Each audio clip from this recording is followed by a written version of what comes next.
So the Electa Quinney Institute was able to write this generous land and water acknowledgement for us. As a system of universities in Wisconsin, we share stewardship of the land and water between the Michigami, the full system of Great Lakes, and Michizzibi, the Great Mississippi River, with the current sovereign nation of Potawatomi, Ho-Chunk, Menominee, Ojibwe, Oneida, and Mohican people, along with the ancestors before them.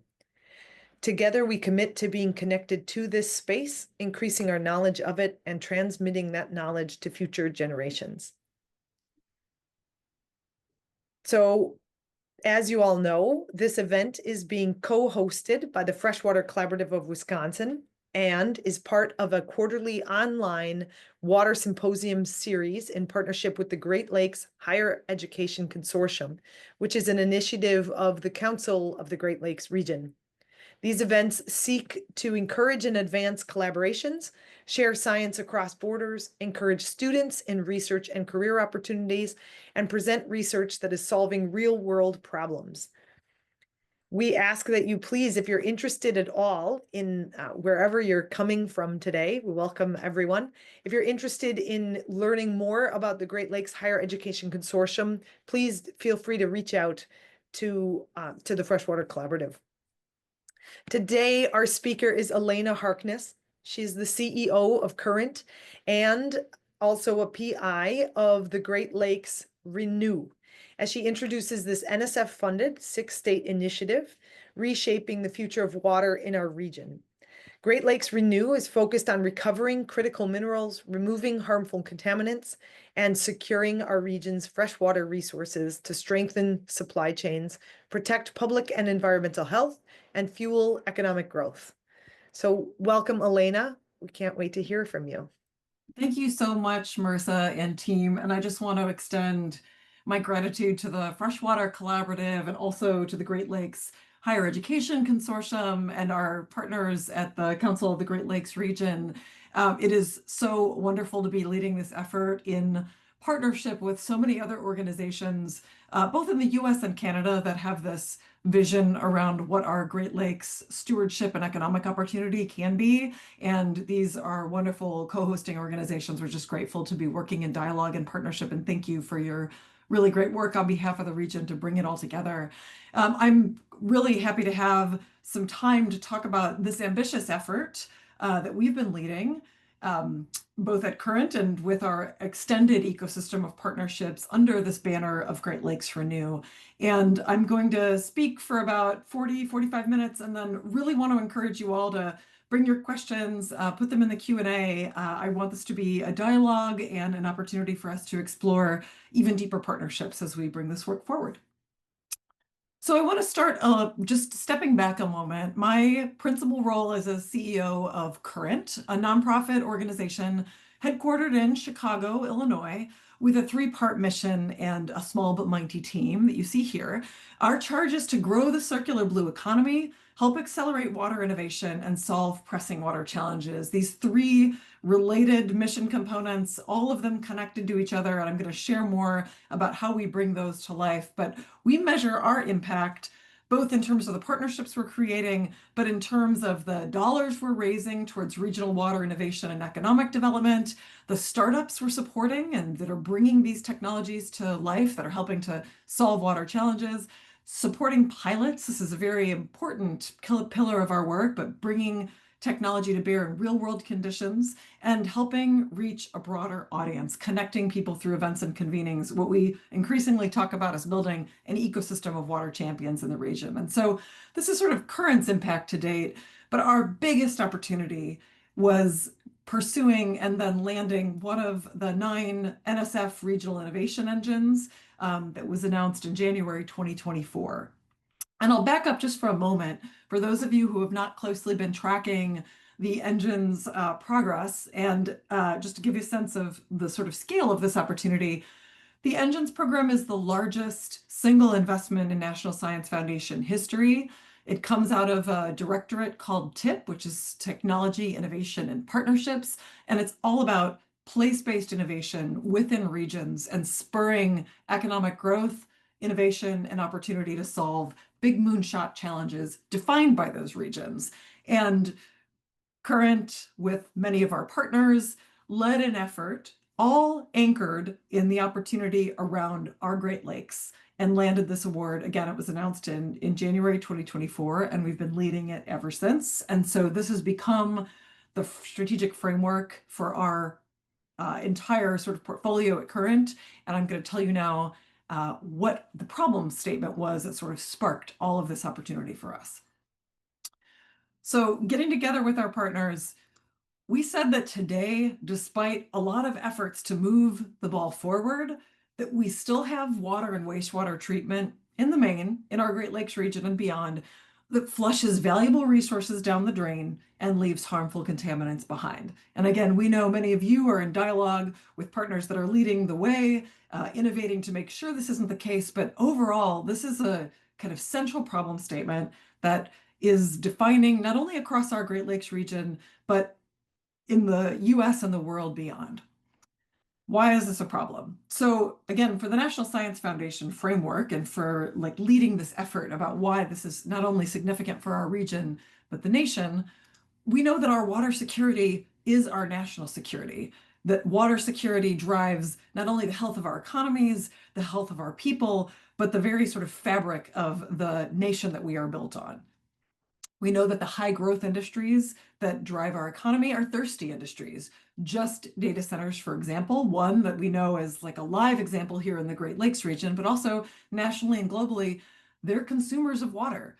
Thirsty industries that are creating conflict in places when we cite them where we have water scarcity or water challenges already.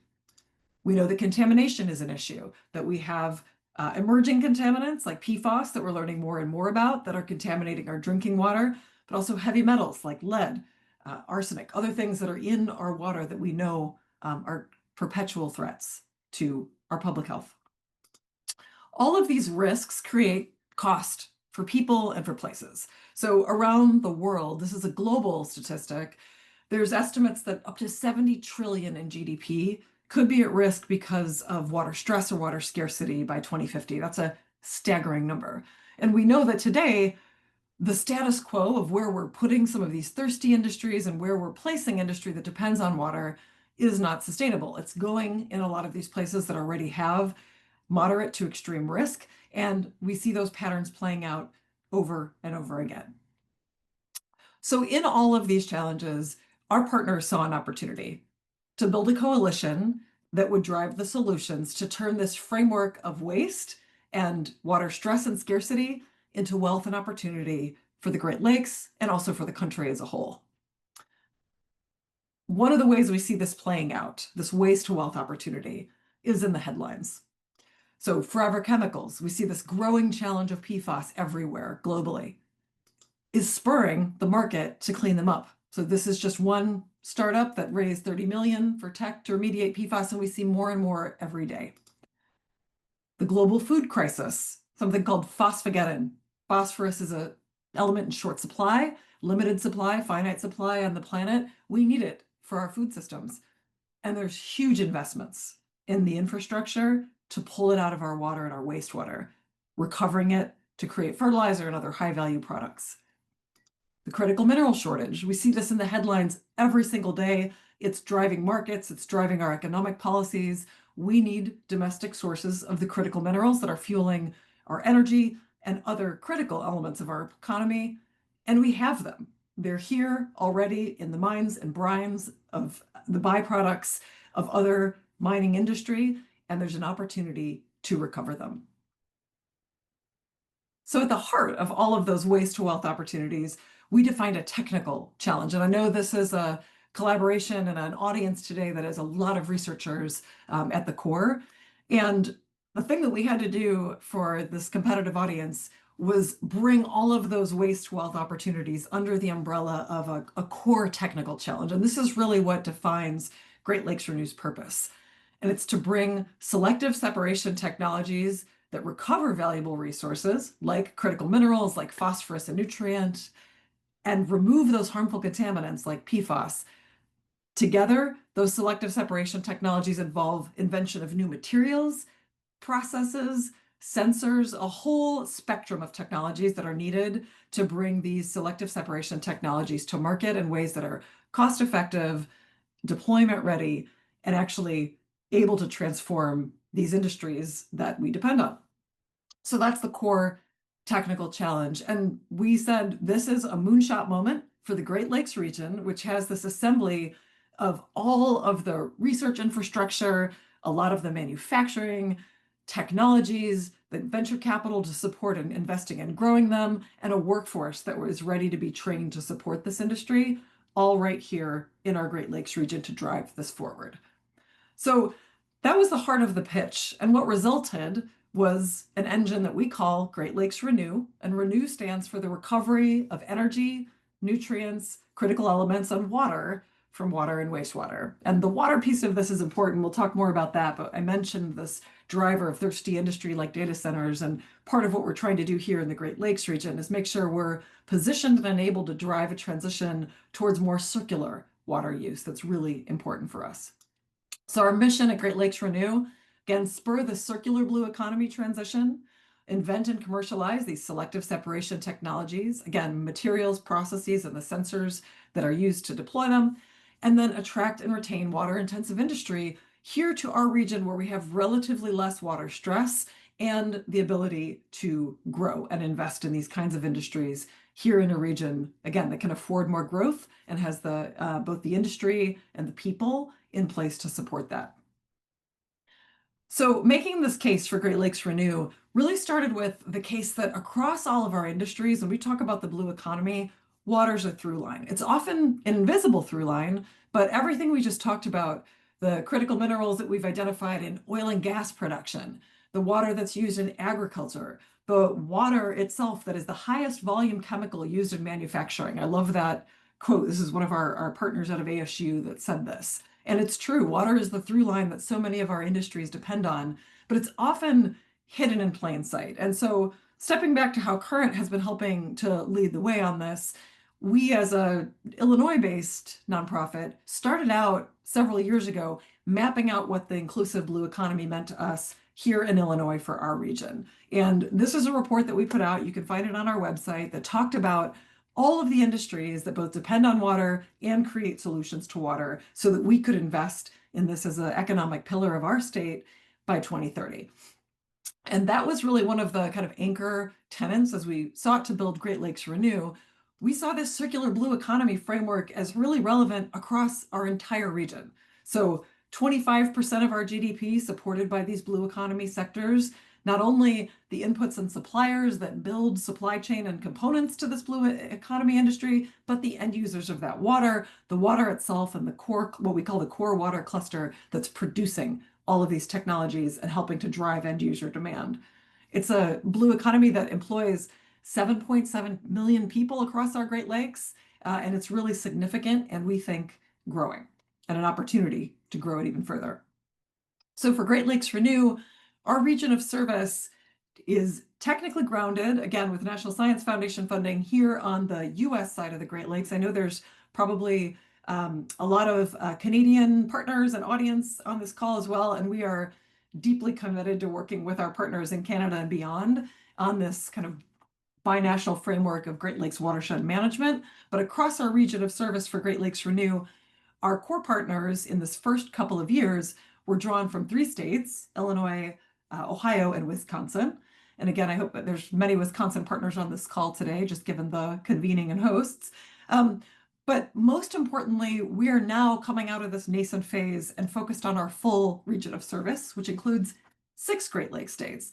And why is this our region? Well, first of all, you can see not only the national significance of the watershed in the Great Lakes and Mississippi watershed that we're touching on. And, Marissa talked in the beginning about this anchoring framework of this connected Mississippi and Great Lakes region that touches so much of their country. But it's also the power of this region's collective economy. So again, on the Great Lakes side alone, 222 billion or 5% of our GDP just coming out of the blue economy industries in this 6-state region. So this is massive. We want to keep that economic opportunity right in view as we are driving towards helping it be a bigger catalyst and accelerant of innovation and a driver of adoption of these technologies that are going to help us with this waste to wealth transition that we envision. So we've not been building this vision alone. We have a ton of partners across the engine. And just to name a few of the sectors that are really important, they're drawn from research universities, venture capital, key industry and utility drivers that are really helping us define what are the water challenges we're seeking to address here in our region.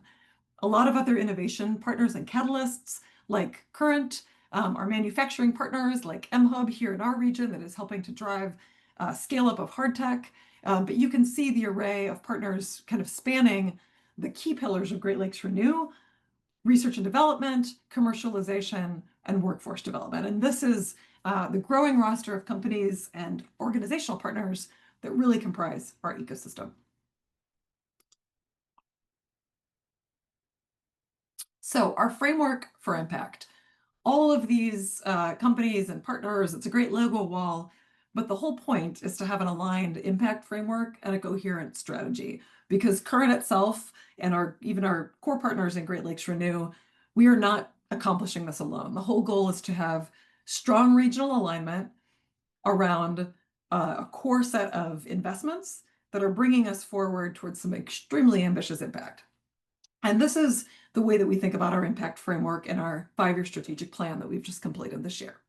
So our big hypothesis is if we can accelerate all of this use-inspired research and development and translation, that's what RD&T stands for, train our water workforce, and convene this powerful regional ecosystem, we'll be able to shift markets and systems towards this circularity. That's going to allow us to speed this cost-effective recovery of critical minerals and resources, help eliminate harmful contaminants, support growth and competitiveness, and the overall security of our water-intensive industry, and grow jobs and wealth in the region. So this then, for us, is a lot of the impact that you'll see us talking about in our impact report. How our companies and our research partners are actually inventing these new technologies, how we're building jobs and opportunity for people, and securing our water in place. So that, and this is our long-term vision, we want the Great Lakes to be leading on the invention and export and deployment of these technologies. We want to be mainstreaming this idea that every single drop of our water should be used to its highest and best. Supply chains are secure and diversified. We've got these domestic sources sorted out.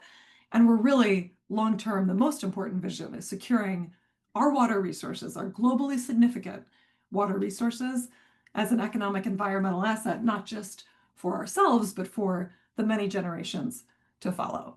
And so that's the kind of ambitious framework that lies at the heart of this engine and what we're building on top of. But to speed into the sort of the first 2 years here. So with that mission as backdrop, we have 3 kind of core focus areas in addition to this ecosystem building work that I've just described: use-inspired research and development, commercialization, and workforce development. And these 3 pillars are really anchoring the objectives that we've had in the first couple of years. And I want to talk about some of our early wins across the board. So we've built our ecosystem. We're investing in breakthrough research and development. We have workforce programs launched across all 3 states, and we're building innovation ecosystem infrastructure to help these technologies thrive in market. I'm going to talk about each of those just briefly here. First, so the role of our engine in R&D is really threefold. We're actually backing research projects that are use-inspired, which means we've brokered these connections between end-user industry and utilities that are helping to inform that R&D agenda, and then building and connecting and supporting the research community to execute on those, and then informing the research community. So webinars like this one today, but also the Third Coast Water Seminar Series, and a lot of other opportunities to actually just help continue to bring the breakthrough R&D that is coming out of our ecosystem to the broader community at large. A great example of this, we just had a really wonderful circular economy symposium as part of the American Chemical Society conference in Washington. That's a huge convening of a lot of different experts in one of the largest industrial settings. And we brought all of our researchers together, not only from the Great Lakes region, but from around the country, to actually talk about why circularity in water is such an important component of that industry and what we need to do to drive it forward. So it's another great example of informing the research community. In translation or commercialization, we really have three objectives: helping speed the path to market for these technologies, de-risking them, and I'll talk about the ways that we do that, where we do that, and expanding access to capital, another huge gap for companies that are trying to grow and scale in the water and hard tech space especially. And finally, the role of the engine in workforce development. This has been one of the biggest opportunities for regional connection and collaboration because the needs are so similar across our region of service to both find and deploy people to fill urgent workforce needs today, build the workforce for evolving water technology that is changing, and that's happening really quickly, and it's affecting, again, not only utilities, but end user industry, and then raise awareness, build connections, and increase participation. None of the states where we've been working have had a full statewide sort of blue economy workforce training strategy, but there are incredible bright spots across all of them. So our job has largely been connecting those, helping find new resources to scale it up, and trying to really mainstream what's the best of what's working everywhere so we can have it work all over our region, which has been really exciting. I know because this is a research audience, I've prepared a little bit of a deeper dive to go into the R&D session in more explicit detail. But so I won't go into all of the same depth in every single one of these pillars, but I'm certainly happy to take questions across all of them. On the R&D side, the breakthroughs that are underway that we're really sort of trying to drive forward through the existing portfolio of projects that we've funded to date are focused on PFAS detection, critical mineral extraction, reusable materials for nutrient and metal recovery, AI optimization, wet weather treatment technologies, and then lithium recovery from seawater and fracking water. So those are the core breakthroughs that are underway right now, funded by the initial 2 years of support from the engine. And then we also have our RFP that is closed and is under evaluation right now, open to our research partners and their partners, that has identified new areas of challenge and opportunity for the next wave of scale up, which we're very excited about. So of the 12 R&D projects funded by the engine, we've also have a wonderful pool of postdocs that are supporting them, which is part of our training and our workforce development strategy for this next generation. And then in that second R&D proposal process that I just described, we had more than 100 calls or responses to our call and our solicitation, which is really exciting. And we're really looking forward to releasing that second portfolio of RD&T projects with NSF support next year. So our challenge areas for each of these R&D efforts. First one, efficient and selective separation. So as I mentioned, that's kind of our defining core challenge area across everything we're doing in Renew. And these are the 3 projects that are underway, with each of them with a range of partners. Our second challenge area is all about process technologies. So this is about the more efficient and effective processing of how we extract materials, energy, and nutrients from our water and wastewater. And there's 2 projects underway in that challenge area. Challenge 3 is all about development of real-time sensors and sensor networks. This is essential because to be able to do recovery effectively, we have to first find where they're most effective to be recovered. And so that's all about our challenge 3. That's what's defining it. And we've got 2 projects underway there. And finally, our fourth challenge, this is a bit of a segue into our commercialization and translation work. This is all about making sure we have a full spectrum opportunity to test, pilot, refine, and scale all of these technologies across the portfolio. So our fourth challenge area is all about creating the subsystem test beds that allow us to prove out these technologies at different scales and connect them. I said that was a segue into our translation because invention of technologies, processes, and sensors, that is only the first step. For us, we know that it's really hard for a lot of different reasons to bring water technologies, especially, to market. And so we've built a full stack, or I should say we are building a full stack of translation programs that are helping to de-risk and validate markets for these technologies, help our companies secure customers and revenue, and raise stage-appropriate capital.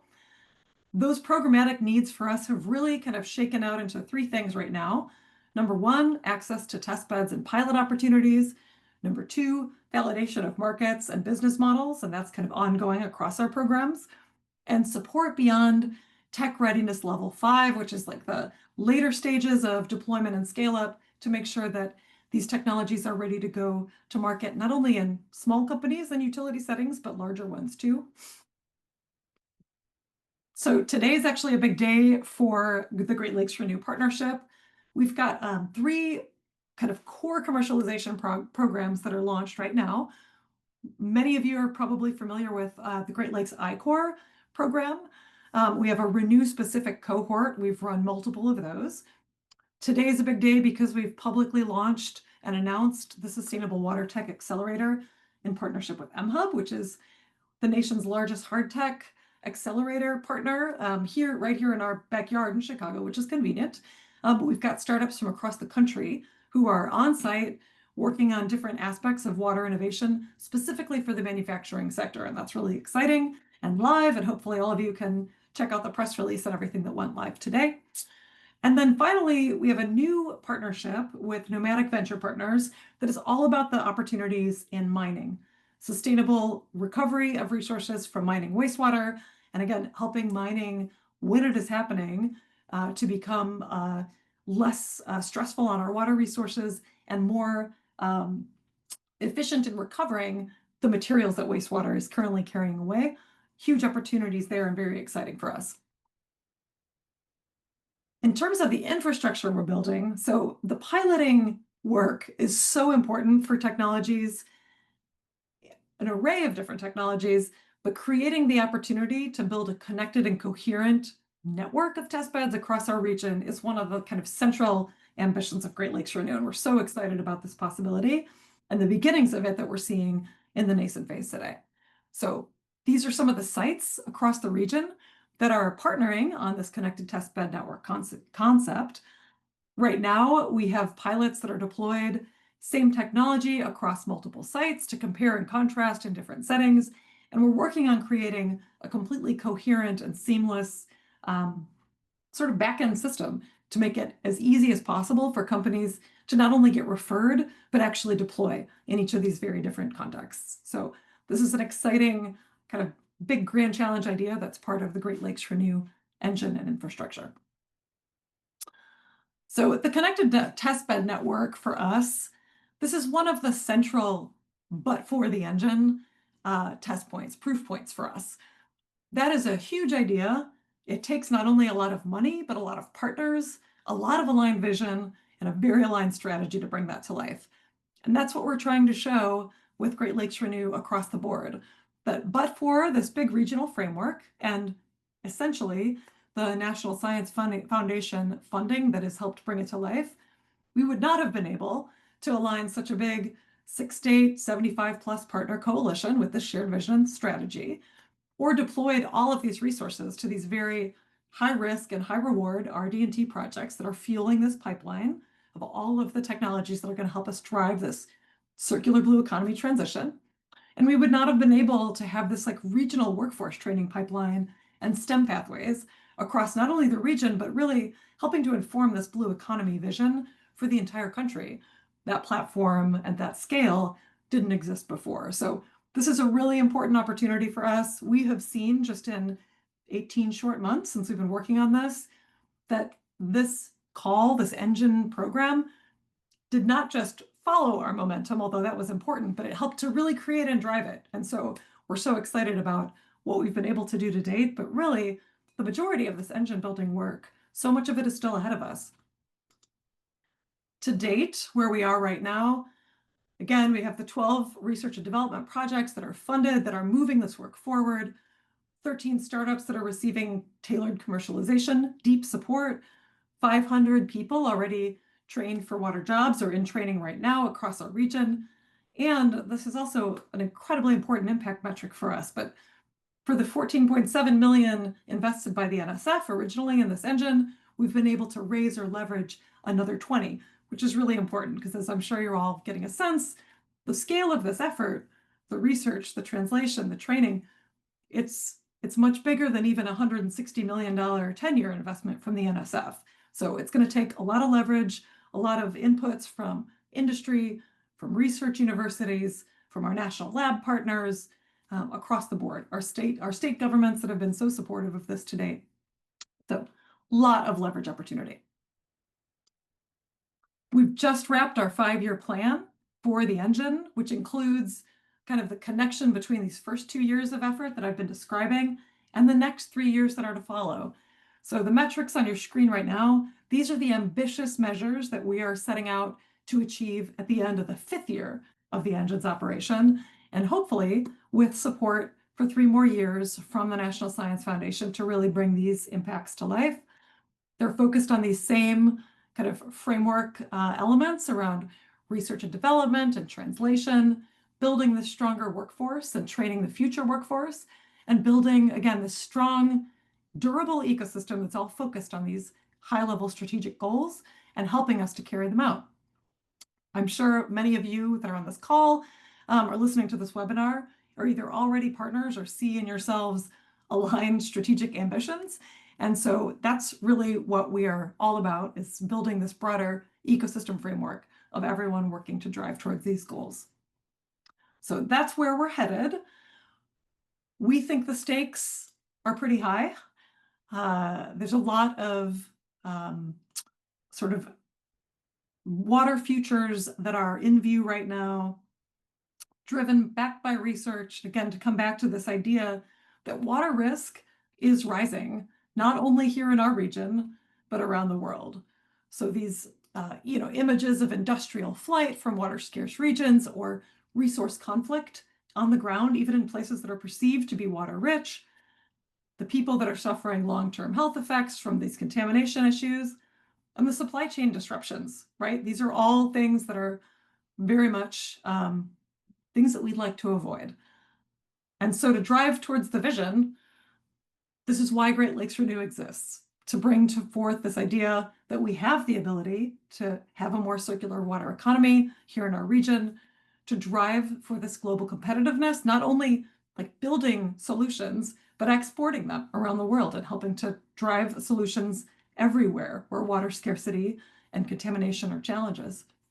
And then, of course, building on that, the foundations of regional and American prosperity, growing jobs, growing companies, great technologies that are helping to solve these water challenges all around the world. And that's been the vision for Great Lakes Renew since the start.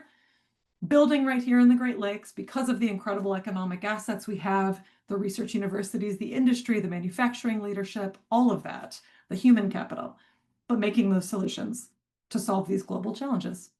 And that is what we're all about.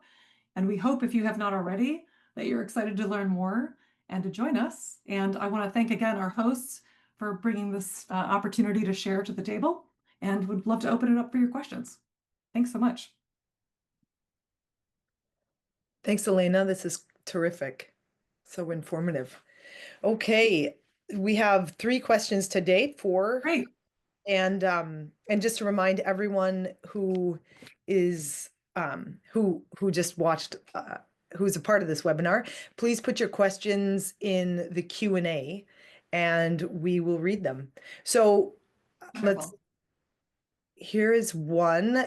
Let's see. Can the pre-K to Gray STEM program be shared with this group? I'm reading this question, wondering if, okay, go ahead. Let me go back. I didn't say a lot about our STEM and workforce development efforts like in detail. Happy to share. So there are a couple things that we've started piloting here in Chicago and Illinois. One, we sort of built a high school level curriculum. We called it Blue EDU. This is several years old. And it's available. We can share that publicly. And I'm just thinking about the best ways to kind of collect and share out links, Marissa, but I'm happy to pull those. Those are available on our website.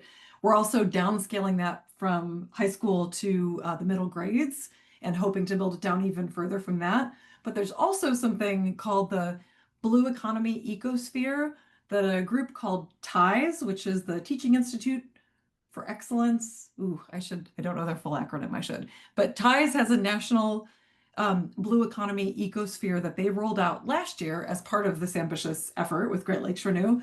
And again, it was all about like blue economy is something every student should know about. You can join that ecosphere and get access to those resources there.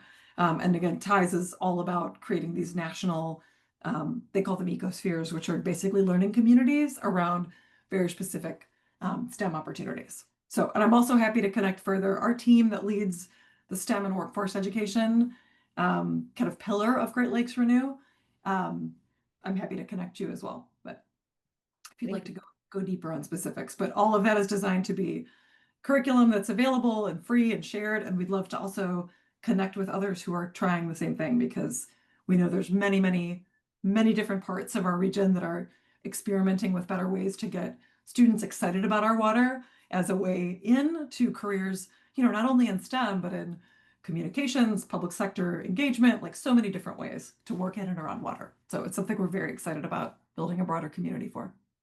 Terrific. Our third question is similar. We are a small Chicago-based business that has ties to Illinois Tech, UIUC, and UIC.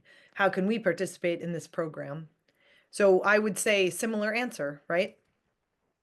Yeah, so depending on what kind of business, I think we have multiple different ways that we're engaging with, if we think about like business as the business community broadly, we have industrial partners that are helping inform research needs. And that's one of the ways that we engage with business. So every day we are out scouting and talking to companies that have needs around water management.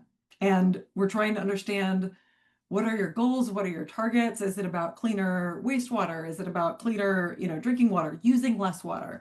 All of those different water stewardship goals that are also really material to their business. And so that's one of the ways we engage with the business community, is by listening to understand what are the kinds of challenges that you have around water management, and how can we help connect to solutions faster. The other way that we work with businesses is to help those that are on what we think of as like the supply side of the blue economy, that are growing solutions. How do we help them find customers, find deployment opportunities, find talent?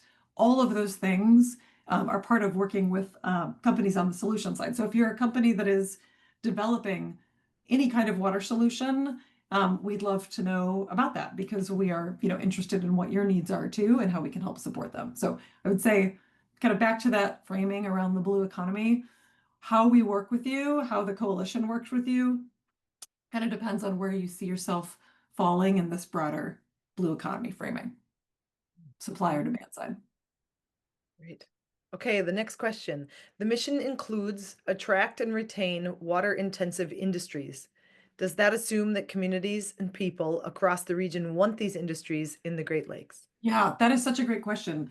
This framework, and the reason I think it's a great question is it's a relevant one that we are all wrestling with every day. Where do we put industries that depend on water, and what do we expect those industries to do with our water? How do we expect them to treat it, right? So that's kind of that's the current condition today. And we have been, you can't see me, but I'm in my office, which is on the south side, my home office today, which is on the south side of Chicago. So I'm looking out. If I look north, I see the ways that we've chosen to put,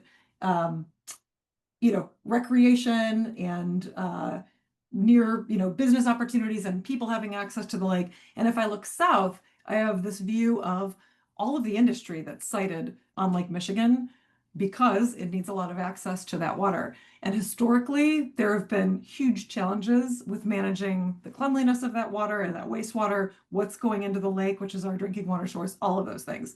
So what we are interested in when we say attract and retain water-intensive industry, we mean in ways that are sustainable. And what does sustainable mean? Well, it means that it's not contaminating our source water, but it's also not depleting that source water. And in our region, we are using our water today often in ways that are less conservative, in the sense of like conserving it, than we could. We know we have huge opportunities to drive towards water reuse.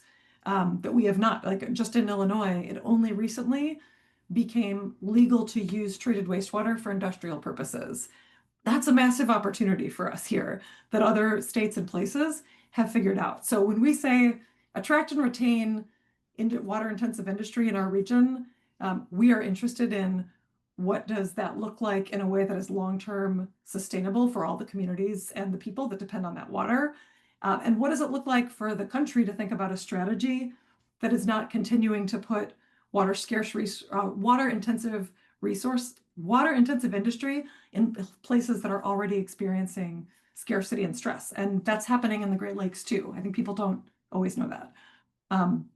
So understanding community engagement and community interest is incredibly important to us. And I think we've been following with great interest, especially this conversation around where data centers go, because it's been such a topical one. It's a great illustration of what happens when water intensive industry sometimes goes to places that doesn't have it, but it's also an opportunity to drive reuse forward, which we think is a great opportunity.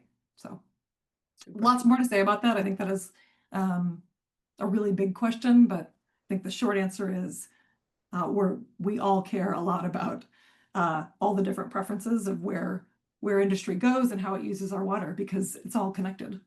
It's all connected. Okay, next question. Can you speak to some specific examples of workforce development across the region? Yes.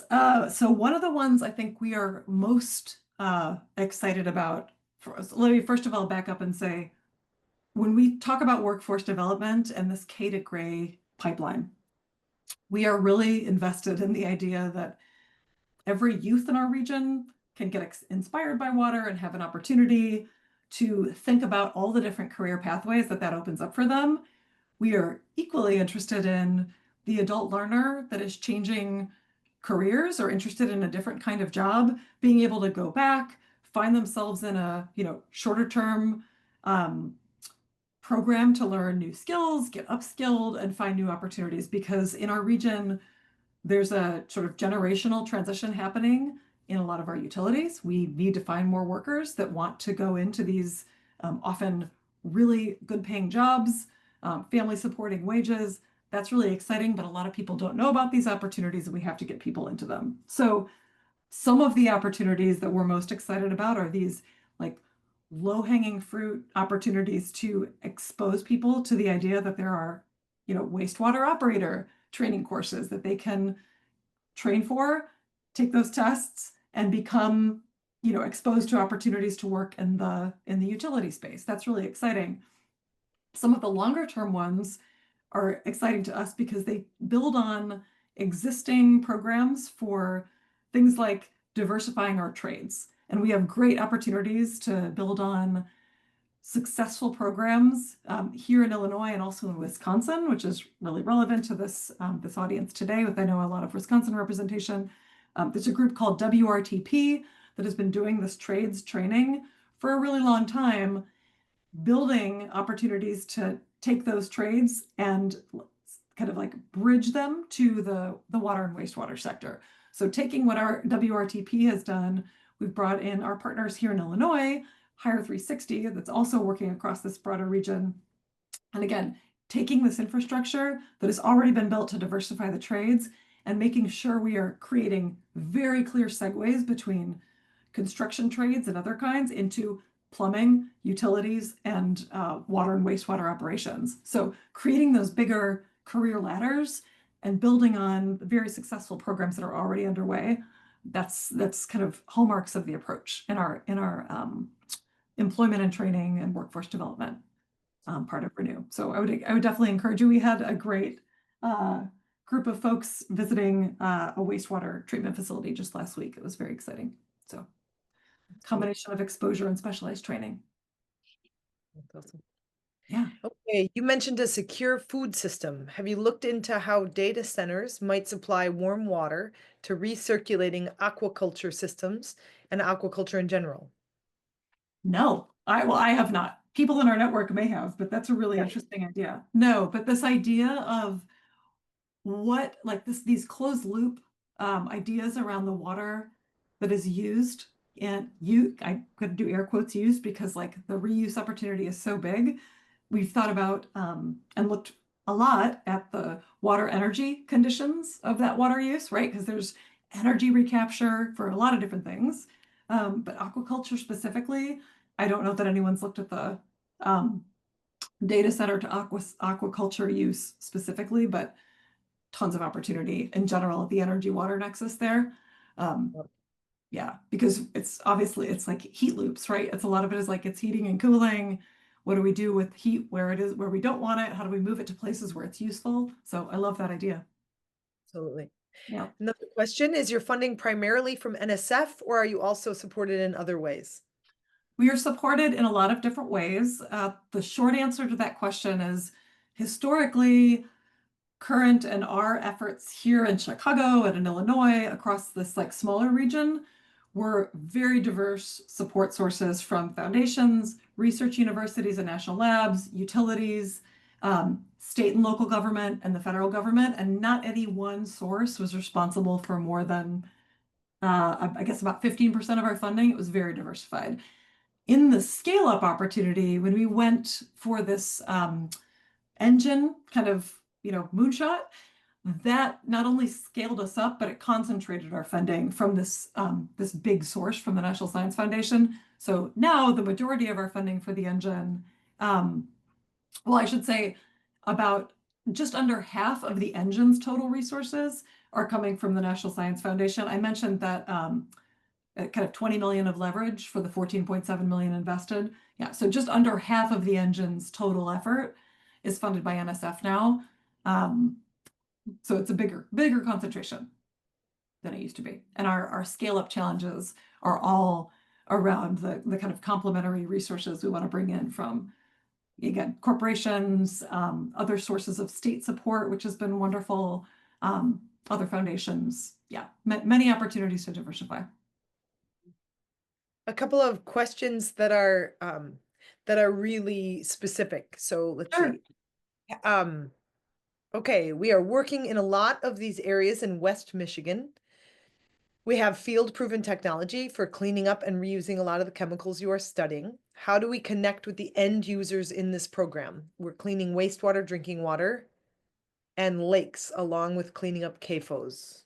Yeah, that's great. So if it's on the, again, to where to situate you, but it sounds like this is a company that's on the solution side, right? If we think about, again, supplying solutions to this circular blue economy, our commercialization team maintains a database of all the companies that are doing work in some way on some water management issue. And so getting on their radar, we have an intake assessment. And if you're looking for pilots, we have a pilot form where it's like, this is the kind of pilot I'm looking for. I really want to work with a company, to deploy this kind of, to solve this particular problem in this particular setting. So that's kind of the first step for us, is just making sure we've got you on our radar, that our team has you in the database, and that we're then able to help when we work with end users and they ask for solutions. We're able to very quickly say, here's the ones we know about that are interested in pilots at a setting like yours might be able to offer. So short answer, get in touch with us, and I make sure the commercialization team is set up to do an intake interview.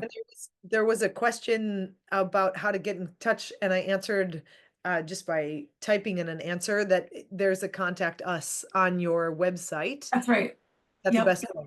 Yep. And then we can make sure it gets where it needs to, like it Great. gets to the right person. Mm-hmm. Great. We have And another we're a pretty small team, so it's an easy, yeah. right. Communicate maybe over the wall or something. But Yeah. another very specific is, have you engaged with the Great Lakes Grant Network, Conference of the Great Lakes St. Lawrence Seaway Governors and Premiers, 100% Great Lakes Fish Initiative? So those are, looks like 2 or 3 Oh, groups.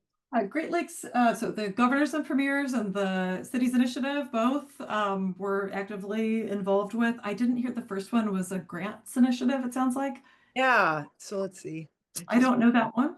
Okay. Yep. So, And then what was again, the it fish? was Great Lakes Sea Grant Network. Yes.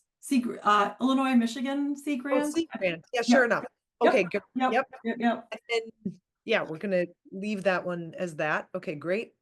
And then looks like the last question is, for my interpretation, this project has been framed as one that will draw thirsty industries like AI data centers to the Great Lakes region. And as you expressed, Elena, we all want what's best for the region. How will this project consider the adverse effects or impacts, excuse me, of data centers on nearby communities that we have already seen, such as land use, energy use, noise pollution, and of course, high water use? Yeah. Also, stakeholders mentioned for this project include the private sector, governments, academics, but hardly any mention of community residents. How, if at all, are you consulting communities? Yeah, that's so I want to back up to the if successful framing, because our hypothesis is that these industries are coming to the Great Lakes anyway, not that our initiative is going to be the thing that drives them here.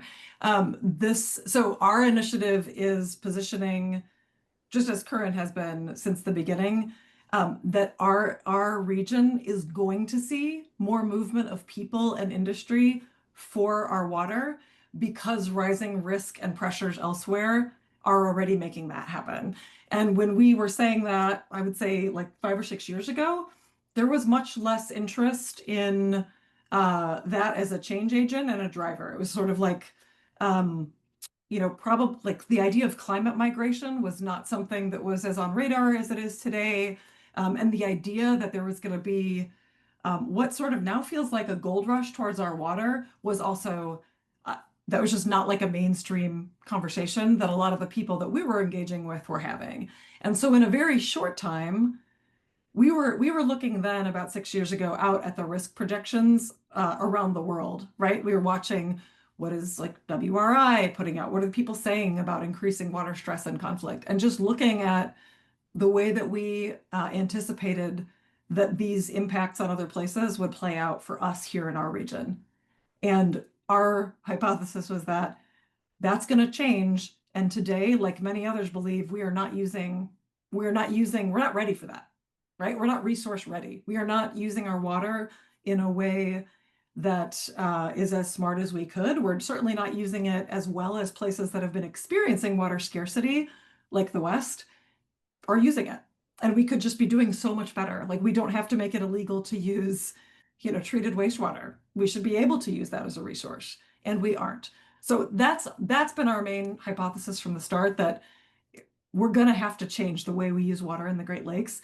We should get ahead of that. We can get ahead of that. And in fact, we have everything we need right here to change the conditions and to build the solutions that'll help us be less wasteful and build more wealth here in our region. And I think what we've seen in the intervening years is a much faster movement of certainly industry looking at places where water availability matters, and interest in the region. And like whether we accelerate, like take advantage of that opportunity to accelerate these transitions to reuse, better resource recovery or not, is going to really depend on our leadership. And so we're here to have a lot of those leaders in conversation at the table. And that includes the leadership of our local governments, our state governments, our industry leaders, our community leaders, all of them. But our community leaders, we are engaging with them in a number of different ways across a very broad region of service. And so my answer to like how we're engaging with community really depends on where and in what context, but there's many conversations underway in different venues. For example, here in Illinois, where we're based, being members of the Illinois Environmental Council means we are hearing from a lot of groups and stakeholders in that context and trying to kind of meet people where they are already going and expressing either concerns or ambitions about our resources and how we manage them differently. So lots of different venues for that listening and engagement. Terrific. But hopefully that's clear on the framing, because I just do want to make it very abundantly clear that this region is a place that we believe on net can sustain the kinds of industries this whole country depends on. It does not mean that we are interested in a attraction strategy that continues to use like drinking water for industrial purposes when we don't have to do that. That is not that's not our hope. Our hope is to drive toward the circular water future and hopefully become more leaders in that than we even currently have been to date. So it's I excellent. think I think the key there is companies are coming here anyway. That's They right. will they will be using water, energy, other resources. So let's get ahead of that to manage it wisely, create policies so that we can prevent harm and That's create right. community. That makes sense. Yeah. Yeah, and I think as citizens, I can only speak for myself, but I've often felt powerless, right, in different Yeah. environmental challenges historically. So to try to get ahead of it is really a smart move. Well, and it's really interesting. I know I will speak in the community that the community I'm most deeply engaged in is my own backyard here in, Chicago's Southland broadly. I grew up in the south suburbs of Chicago. I've lived in a South Side neighborhood for 20 years, and it is a beautiful and complicated relationship we have with our water here. And there are people who feel that, no industry should be here near the lakefront, that it should be preserved for recreation and wildlife, purely and exclusively. And there are people who believe that we need clean industry here for jobs and economic opportunity in areas that haven't been connected to it. So it is where I'm most engaged and where I am listening all the time, kind of in my own community and neighborhood. There's a really diverse set of values and priorities. And so when we say like the community engagement, there are so many different community preferences and individual preferences. And I think it's been just an interesting exercise for us to be able to hear some of those same themes around opportunity and conflict coming up across our broad region of service. Like when we think about what it is to listen across a 6-state region and work with partners who are the closest in their backyards and sharing those same themes and examples. And I hear those coming up over and over again. The need for jobs and economic opportunity, but also resource, preservation and management in ways that are less wasteful and more sustainable. That's great. And then a quick question just popped up. Is the Water Council an active partner, the Water Council of Milwaukee? Yeah, we just talked to Karen again last week. We're talking about multiple ways that we can engage with each other, and like formal partnership for us in the engine has it starts with like light engagement and goes into like, have you signed a formal MOU? So we have not formally signed an MOA or memorandum of agreement yet around partnership, but we're actively exploring that. And we're big fans of the Water Council's work and all of their aligned objectives. They've been leading on this. When we talk about connecting areas of, existing water innovation across the region, our partners in Cleveland at the Cleveland Water Alliance, who they are formal partners of ours and, already were instrumental in building this. All of these partners, so many of them have been at this for, years, if not decades. And again, on the same aligned vision that the world is changing, the water demands are going to be greater. Not only can we not afford to waste a single drop, but we can't afford to waste the economic opportunity that comes with leading the world in water innovation. And so it's been exciting to find aligned partners and also prospective ones like the Water Council, who we know have been leading on this work for many, many years. That's terrific. Yeah. Well, thank you so much, Alaina, for your time and effort in today's Huh. webinar. We really, really appreciate it. And to everyone still watching, if you have any questions about Current and the Great Lakes Renew, please check out their website, reach out. If you have questions about the Freshwater Collaborative, we're at freshwater.wisconsin.edu. And if you're interested in being a part of the Great Lakes Higher Education Consortium or learning more, by all means, reach out as well. So we wish you a Beautiful. Tuesday and take good care. Thanks so much for having me. Yeah. Have a great day, everybody. See you soon. Thanks.